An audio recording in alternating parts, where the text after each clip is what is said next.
Level 1. The counter. You're sitting at a blackjack table in Las Vegas. It's 2 in the morning. The casino smells like cigarettes and desperation. You have $500 in chips. Everyone else at the table is gambling. You're not. You're counting. Every card that hits the table, you track it. Low cards come out, the count goes up. High cards come out, the count drops. When the count is high, the deck is loaded with face cards. That means the dealer is more likely to bust. That's when you bet big. You learned this from a YouTube video 6 months ago. You practiced with a deck of cards in your apartment for 200 hours. Now you're here. Your heart is pounding. The count hits +7. You push $300 forward. The dealer busts. You win. You do it again. 400. Win. 500. Win. In 3 hours, you're up $4,000. You feel like a genius.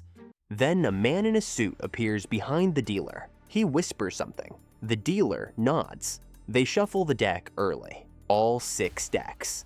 Your count resets to 0. They're on to you. You grab your chips and walk to the cage. You cash out. $4,000. Your hands are shaking. You made money. But you also learned something. Counting alone is slow. The casino caught you in 3 hours. You need a team. Level 2. The spotter. You recruit 2 friends. You teach them to count. Now you don't sit at the table. They do. They're the spotters. They sit at different blackjack tables betting the minimum. $15 hands. Nothing suspicious. They count silently. When the deck gets hot, they signal you. The signal is simple. Right hand on the chin means the count is high at table 6. Left hand through the hair means table 9 is ready. You walk over casually. You sit down. You bet big.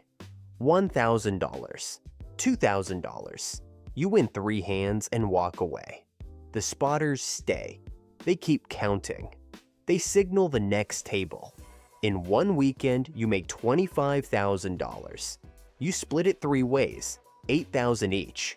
Nobody at the casino connects you to the spotters. You're just a lucky guy who showed up at the right time. You do this every weekend. Different casinos. Bellagio on Friday. MGM on Saturday. Caesars on Sunday.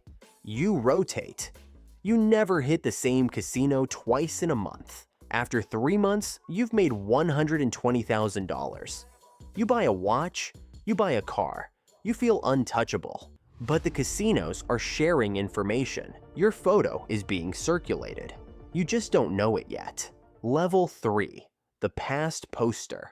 Counting cards isn't illegal, it's just math. But what you're about to do is a felony. A guy named Rico approaches you at a bar in downtown Vegas. He's watched you play. He knows what you're doing. He offers something better. Past posting. You sit at a roulette table. You place a $25 chip on red. The ball lands on red 16. In the half second between the ball landing and the dealer marking the number, you slide a $500 chip underneath your $25 chip. The dealer sees a $525 bet on red. She pays you $525. It happens so fast. Your hands move like a magician's. You practice for weeks with Rico, sliding chips, palming chips, switching chips. Your fingers are faster than the dealer's eyes. You make $3,000 a night doing this. But the risk is different now. If they catch you counting cards, they ask you to leave. If they catch you past posting, you're going to prison. Nevada revised statute 465, casino fraud, up to 6 years. You tell yourself you'll stop after $50,000. You don't stop. Level 4, the inside man. Rico introduces you to someone. A blackjack dealer named Carmen at the Venetian. She's been dealing for 9 years. She makes $45,000 a year plus tips. She's tired of watching millionaires lose money they won't even miss while she can barely pay rent. Carmen is your inside man. Here's how it works. When she deals, she flashes her hole card. Just slightly. A millimeter lift of the corner. Only you can see it because you're sitting at first base, the seat closest to her left hand. If her hole card is a 6, you know she's likely to bust. You bet big. If it's a face card, you bet minimum. With this edge, you win 70% of your hands. That's insane. Normal blackjack odds are 49%. You're making $10,000 a night. You pay Carmen $3,000 per session. She deposits it in small amounts across 4 different bank accounts. This goes on for 5 months. $200,000 in profit. You're living in a penthouse suite comped by the casino. They think you're a whale, a rich guy who likes to gamble. They give you free rooms, free food, free shows. They're feeding the guy who's robbing them. Then one Tuesday, Carmen doesn't show up to work. You text her, no response. You call, phone disconnected. You check the news, nothing. But your stomach knows. Something is wrong. Level 5, the tech player. You abandon the inside man strategy. Too risky, too dependent on one person. You go digital. You meet a guy named Pavel, Russian, former software engineer. He built something beautiful, a device the size of a coin that fits inside your shoe. It's a computer. A tiny camera in your sleeve films the cards as they're dealt. The computer calculates the odds in real time. It vibrates against your foot. 1 buzz means bet low. 2 buzzes means bet high. 3 buzzes means bet everything. You walk into the Wynn Casino with $50,000 in chips and a computer in your shoe. You sit at the high roller blackjack table. Minimum bet $500. The camera films. The computer calculates. Your foot buzzes twice. You bet $5,000. Win. Buzz buzz. $8,000. Win. Buzz buzz buzz. $15,000. Win. In 4 hours, you make $180,000. You tip the dealer $1,000. You walk out. Nobody suspects anything. How could they? The technology is invisible. You hit 6 casinos in 2 weeks, $700,000 total. Pavel takes 40%. You keep $420,000. You're rich. But Pavel is selling the same device to other teams. One of those teams gets caught at the Bellagio. The Nevada Gaming Control Board seizes the device. They've never seen anything like it.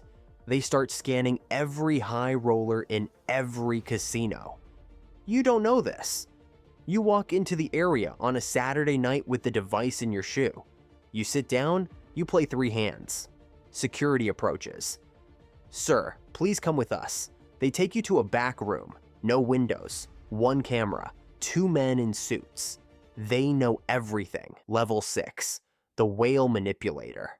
You beat the charges. Your lawyer argued entrapment. The case was weak. You walk free, but you're burned in Las Vegas. Every casino has your face. You're in the Griffin Book, the Black Book, the Bible of banned gamblers. Your photo is on the wall of every surveillance room in Nevada. So you change the game. You stop cheating at the table. You start cheating the system itself. You create a fake identity, new name, new social security number, new credit history. You become a whale. A high roller worth $20 million on paper. The casinos don't just welcome you, they worship you. The host at the Cosmopolitan sends a private jet to pick you up. You get the presidential suite. $25,000 a night, free.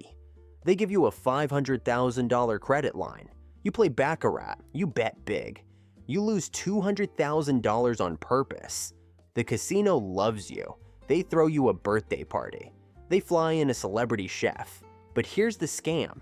The $200,000 you lost was borrowed from the casino's credit line. You never plan to pay it back. Your identity is fake. Your credit history is manufactured. You collect $300,000 in comps, free rooms, flights, jewelry, cars. Then you disappear. You do this at 5 casinos across the country.